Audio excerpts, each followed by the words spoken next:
अगर आप भी चाहते हैं SSD म्यूजिक की वीडियो सबसे पहले आप तक पहुंचे, तो लाल कलर के बटन को दबा के चैनल को सब्सक्राइब जरूर करें और साथ में बेल आइकन को दबाना ना भूलें।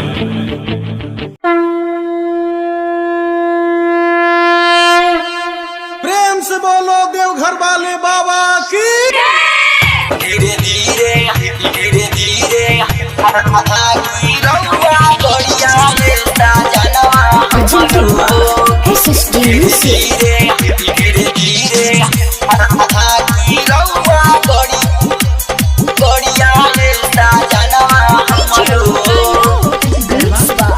शांति रिकॉर्डिंग स्टूडियो चंडीगढ़ बघाए। देवघर नगरिया के वीर बाट बरिया लेता जनवा हमरो। देवघर नगरिया के वीर बाट बरिया लेता जनवा हमरो। धीरे धीरे हाकी रउआ गड़िया लेता जनवा हमरो। धीरे धीरे हाकी रउआ गड़िया लेता जनवा हमरो।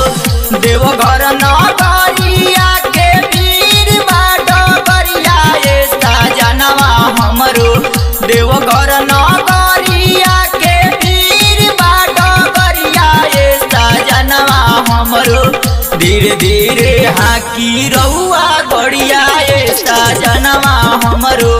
धीरे धीरे हाकी रउआ गड़िया लेता जनवा हमरो। धीरे धीरे माथा की रउआ गड़िया लेता जनवा हमरो। धीरे धीरे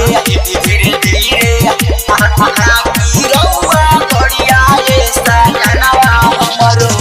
लगता कि पियले बानी भांगो भरलो डजी। ऊंच खाल देखी लेना पिया रउआ रोड जी।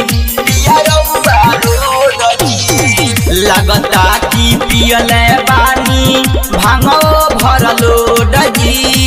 ऊंच खाल देखी लेना पिया रउआ रोड जी। साइड में चली सब टूटल बा कंवरिया लेता जनवा हमरो।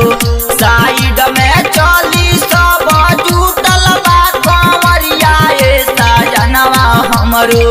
धीरे धीरे हाकी रउआ गड़िया लेता जनवा हमरो।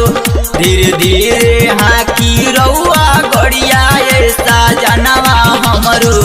धीरे धीरे माथा की रउआ गड़िया लेता जनवा हमरो। धीरे